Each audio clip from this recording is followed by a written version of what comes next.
আসসালামু আলাইকুম দর্শক মণ্ডলী, কেমন আছেন আপনারা?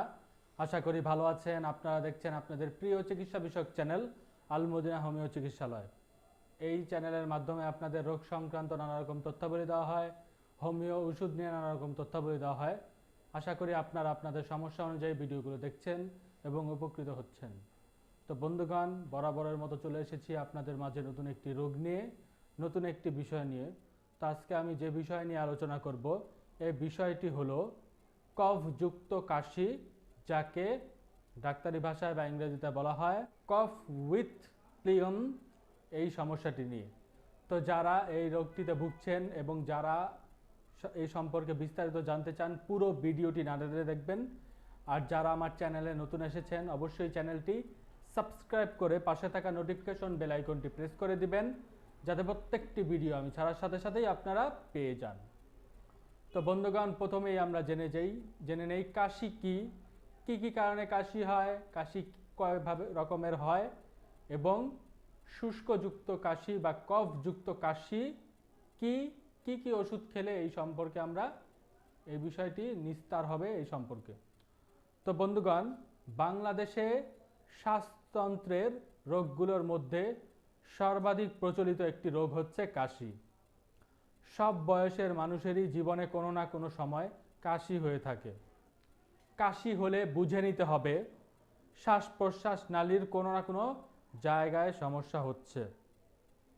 নানা কারণে এই কাশি হতে পারে, যেমন অ্যালার্জি, জলবায়ু পরিবর্তন, ধূমপান ইত্যাদি। কাশি উঠলে শরীরে পেট, কোমর, পিঠে অত্যন্ত ব্যথা হতে পারে। এছাড়া অসংখ্য পেশি কাজ করে থাকে। তাছাড়া কাশি বেশি দিন থাকলে জটিল আকারও ধারণ করতে পারে। তো বন্ধুগণ, কাশি হলো এক প্রকার আকস্মিক প্রক্রিয়া বা রক্ষাকারী প্রক্রিয়া, যা বিভিন্ন ধরনের ক্ষরণ বহির্ভূত কোনো বস্তু বা বিভক্তিকরণ উত্তেজক বস্তু থেকে শ্বাসনালীকে রক্ষা করে। কাশি সাধারণত দুই রকমের হয়ে থাকে, একটা হলো শুষ্ক কাশি আর একটা হলো কফযুক্ত কাশি। তরুণ অবস্থায় কফ সাধারণত নরম হয়ে থাকে, যত পুরাতন হতে থাকে সেই কফের আকারটি ধীরে ধীরে সাদা হয়ে ডিমের কুসুমের মতো, এরপরে হলুদ আকার ধারণ করে, অনেক সময় রক্ত বেরিয়ে আসতে দেখা যায়। তো বন্ধুগণ, কাশি সম্পর্কে আমরা এখন জানলাম। তো বন্ধুগণ, এই সমস্যা যদি আপনাদের থেকে থাকে, আপনাদের কাশির সাথে যদি কফ আসে, গলা দিয়ে অত্যাধিক পরিমাণে গয়ার বা কফ আসে, তাহলে আপনারা যদি হোমিও ওষুধ সেবন করেন, আশা করা যায় আপনাদের এই সমস্যা অল্প দিনেই পরিপূর্ণভাবে নিস্তার হবে। তো বন্ধুগণ, আপনারা হোমিও ওষুধ সেবন করবেন। নিচে আমার নাম্বার দেওয়া থাকবে, আমার সাথে যোগাযোগ করার মাধ্যমেও পার্সেলে আপনারা ওষুধ নিতে পারেন, বা আপনাদের আশেপাশে যারা অভিজ্ঞ চিকিৎসক রয়েছে তাদের সাথে পরামর্শ নিয়েও আপনারা ওষুধগুলো সেবন করতে পারেন।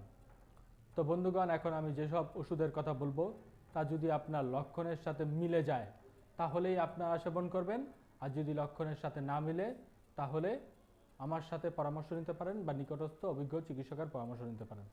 তো বন্ধুগণ, প্রথমেই যে ওষুধটির কথা বলবো, এই ওষুধটির নাম হলো ক্যালিহাইড্রো 200। ক্যালিহাইড্রো 200 এই ওষুধটি।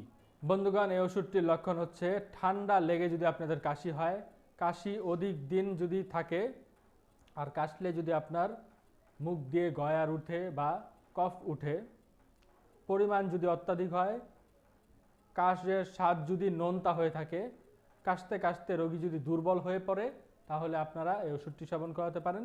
এই ওষুধটি আপনারা সকালে এবং বিকালে 3 ফোঁটা করে বড়রা খাওয়ার পূর্বে সেবন করতে হবে, আর যারা ছোটরা রয়েছে সকালে বিকালে 1 ফোঁটা করে খাওয়ার পূর্বে সেবন করতে হবে। বন্ধুগণ, এর পরবর্তীতে যে ওষুধটি রয়েছে, এই ওষুধটির নাম হলো ক্যালিবাইক 30, ক্যালিবাইক্রোম বা ক্যালিবাইক 30 এই ওষুধটি। বন্ধুগণ, এই ওষুধটির লক্ষণ হচ্ছে গলায় যদি আপনার কুটকুট করে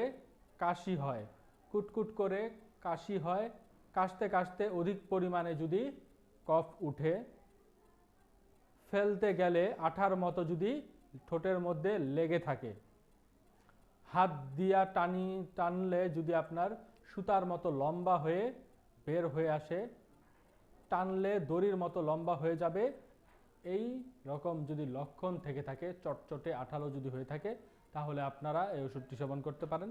এই ওষুধটি আপনারা 3 ফোঁটা করে, বড়রা 3 ফোঁটা করে খাওয়ার পূর্বে সেবন করবেন, আর যারা ছোটরা রয়েছে 1 ফোঁটা করে খাওয়ার পূর্বে সেবন করতে হবে। বন্ধুগণ, এর পরবর্তীতে যে ওষুধটি রয়েছে এই ওষুধটির নাম হলো স্ট্যানামেট 30। স্ট্যানামেট 30 এই ওষুধটি। বন্ধুগণ, এই ওষুধটির লক্ষণ হচ্ছে সরল বা শুষ্ক উভয় প্রকার কাশিতেই স্ট্যানাম উপযোগী। সকল প্রকার কাশিতেই যদি আপনার ডিমের সাদা অংশের মতো কাশ আসে বা শ্লেষ্মা বা কফ উঠে, আর কফের স্বাদ যদি মিষ্টি হয়, সন্ধ্যা রাত্রে ডান পাশ হয়ে যদি শুলে আপনার কাশি বেড়ে যায়, তাহলে আপনার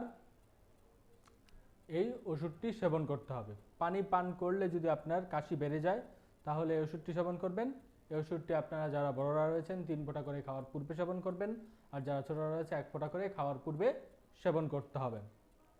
বন্ধুগণ, এর পরবর্তীতে যে ওষুধটি রয়েছে এই ওষুধটির নাম হলো এন্টিমটার্ট 200। এন্টিমটার্ট 200 এই ওষুধটি। বন্ধুগণ, এই ওষুধটির লক্ষণ হচ্ছে যদি আপনাদের বউকে সর্দি বসিয়া গলা সাই সাই গড় গড় শব্দ হয়, অনেকক্ষণ কাশার পরেও যদি কফ না তুলতে পারেন, না তুলতে পারিয়ে আপনি নিস্তেজ হয়ে পড়েন, দম বন্ধ হয়ে আসে, দম আটকে আসে, রাত্রে বিশেষ করে এই সমস্যাটি বেড়ে যায়, শ্বাসকষ্টাসের টান যদি চেপে ধরে রাখতে হয়, নিঃশ্বাস বন্ধ হয়ে আসে এরকম মনে হয়, তাহলে আপনারা এই ওষুধটি সেবন করতে পারেন। এই ওষুধটি আপনারা যারা বড়রা রয়েছেন 3 ফোঁটা করে খাওয়ার পূর্বে সেবন করবেন, আর যারা ছোটরা রয়েছে 1 ফোঁটা করে খাওয়ার পূর্বে সেবন করতে হবে। বন্ধুগণ, এর পরবর্তীতে যে ওষুধটি রয়েছে এই ওষুধটির নাম হলো লাইকোপোডিয়াম 200। লাইকোপোডিয়াম 200 এই ওষুধটি। বন্ধুগণ, এই ওষুধটির লক্ষণ হচ্ছে দিন রাত্রে আপনার কাশি হবে, কাশির সাথে প্রচুর পরিমাণে পুজের মতো আপনার গয়ার উঠবে, অর্থাৎ হলুদ হলুদ টাইপের গয়ার উঠবে, সবুজ বা হলুদ রঙের কফের সাথে রক্তের ছিটাফোঁটা আপনার থাকবে, দেখা যাবে। বিশেষ করে শিশুদের বুকের ভেতর কফ থাকবে, গড় গড় শব্দ হবে, শ্বাস প্রশ্বাস নিতে কষ্ট হবে, সর্দিতে নাক বন্ধ হয়ে থাকবে, নিঃশ্বাস নিতে কষ্ট হবে। বিশেষ করে বিকাল 4টা থেকে রাত 8টার মধ্যে যদি আপনাদের এই সমস্যাগুলো বেড়ে যায়, তাহলে আপনারা ওষুধটি সেবন করতে পারেন। এই ওষুধটি আপনারা যারা বড়রা রয়েছেন 3 ফোঁটা করে খেতে হবে, এবং যারা ছোটরা রয়েছে 1 ফোঁটা করে খেতে হবে। তবে এই ওষুধটি আপনারা বিকাল 4টা থেকে রাত 8টা পর্যন্ত খেতে পারবেন না। বন্ধুগণ, এরপরে সর্বশেষ আমার কাছে যে ওষুধটি রয়েছে এই ওষুধটি একটি বায়োকেমিক ওষুধ। এই ওষুধটির নাম হলো natrum solve 12X। Natrum solve 12X এই ওষুধটি। বন্ধুগণ, এই ওষুধটির লক্ষণ হচ্ছে আপনাদের তরল কফ থাকবে, কাশতে কাশতে বুক ব্যথা হয়ে যাবে, বুকে হাত চেপে ধরলে কাশ একটু কম হবে, সবুজ বর্ণের প্রচুর পরিমাণে কফ উঠবে, ঠান্ডায় কাশির উপশম হবে, ঠান্ডায় কাশির বৃদ্ধি হবে, অর্থাৎ ঠান্ডায় আপনার কাশি বেড়ে যাবে। এই লক্ষণগুলো যদি থেকে থাকে তাহলে আপনারা ওষুধটি সেবন করবেন। এই ওষুধটি আপনারা যারা বড়রা রয়েছেন 4টি করে বড়ি চাবিয়ে চুষে খাওয়ার পর সেবন করবেন, আর যারা ছোটরা রয়েছে 2টি করে বড়ি চাবিয়ে চুষে খাওয়ার পর সেবন করতে হবে।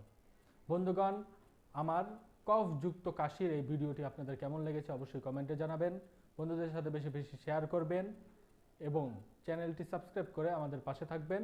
নোটিফিকেশন বেল আইকনটি প্রেস করে দিবেন, যাতে প্রত্যেকটি ভিডিও আমি ছাড়ার সাথে সাথেই আপনারা পেয়ে যান। কেমন লাগছে আমাদের ভিডিওগুলো আপনারা অবশ্যই জানাবেন। পার্সেলের ব্যবস্থা আছে, সকল জায়গায় পার্সেল করা হয়ে থাকে, আপনারা চাইলে পার্সেলে আমার থেকে ওষুধ সংগ্রহ করতে পারেন। ভালো ওষুধ আছে, ইনশাল্লাহ কাজ হবে। তো বন্ধুগণ, আজকে পর্যন্ত রাখছি, ভালো থাকবেন আপনারা, আমাদের জন্য দোয়া করবেন। আসসালামু আলাইকুম।